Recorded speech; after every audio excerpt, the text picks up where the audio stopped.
Hello friends, welcome to Manosiki channel. நான் வந்து first time சந்தகம் செஞ்சுருந்தேன். அதை எப்படி செஞ்சேன்னு இந்த வீடியோ பார்த்துடலாம் வாங்க.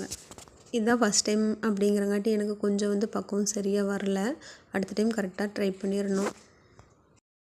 இதுக்கு 1.5 கப் அளவு அரிசி எடுத்துட்டேன். அதை வந்து 2 மணி நேரம் ஊற வச்சு நல்லா கழிஞ்சு எடுத்துக்கிட்டேன்.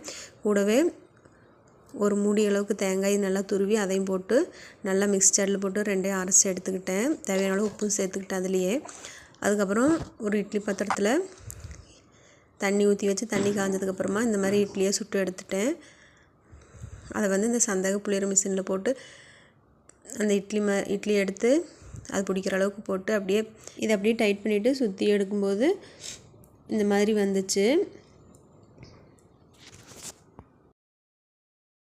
இது வந்து கொஞ்சம் வந்து ஒட்டுற மாதிரி வந்துருச்சு, அவ்வளோதான். இதுக்கு வந்து என்ன மிஸ்டேக்குன்னு எனக்கு தெரியல. இது தண்ணி மாதிரி ஊற்றுனது மிஸ்டேக்கா இல்லை இன்னும் கொஞ்சம் கல் மாதிரி ஊற்றிருக்கணுமா அப்படிங்கிறது எனக்கு தெரியல.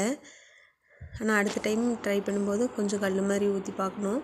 பாருங்கள், அப்படியே கொஞ்சம் உடஞ்சிருச்சு, அவ்வளோதான். அப்படியே டேஸ்ட்டு சூப்பராக இருந்துச்சு. இதுக்கு ஒரு கடாயில் எண்ணெய் விட்டுக்கலாம். எண்ணெய் காஞ்சதுக்கப்புறம் கடுகு சேர்த்து கடலைப்பருப்பு உளுந்து பருப்பு சேர்த்து நல்லா பொன்னிறமாக வந்ததுக்கப்புறம் பெரிய வெங்காயம் கொஞ்சம் அதிகமாகவே சேர்த்துக்கலாம். அது கூட வரமிளகாய் சேர்த்து கருவேப்பிலை சேர்த்து மஞ்சத்தூளையும் சேர்த்து நல்லா வதக்கி விட்டுக்கலாம். உப்பு வந்து முதலே சேர்த்துருக்கோம். வேணால் இது கூட கொஞ்சம் இந்த தாளிப்பு கலவாக சேர்த்துக்கலாம். அதுக்கப்புறம் இந்த சந்தகம் சேர்த்து நல்லா கலந்து விட்டுக்கலாம். அவ்வளோதான். இது வந்து இடியாப்பம் மாதிரி தேங்காய் பால் ஊற்றி சாப்பிட்டாலும் நல்லாயிருக்குன்னு சொன்னாங்க. ஆனால் நான் இப்போ தான் ஃபஸ்ட் டைம் ட்ரை பண்ணியிருக்கேன். நல்லா தான் இருந்துச்சு. இன்னும் கொஞ்சம் உடஞ்சிருச்சு. ஆனால் பார்க்குறக்கு உப்புமா மாதிரி ஆயிடுச்சு.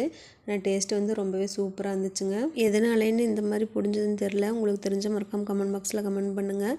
இந்த வீடியோ பிடிச்சிருந்துச்சுன்னா லைக் பண்ணுங்கள். தேங்க்யூ.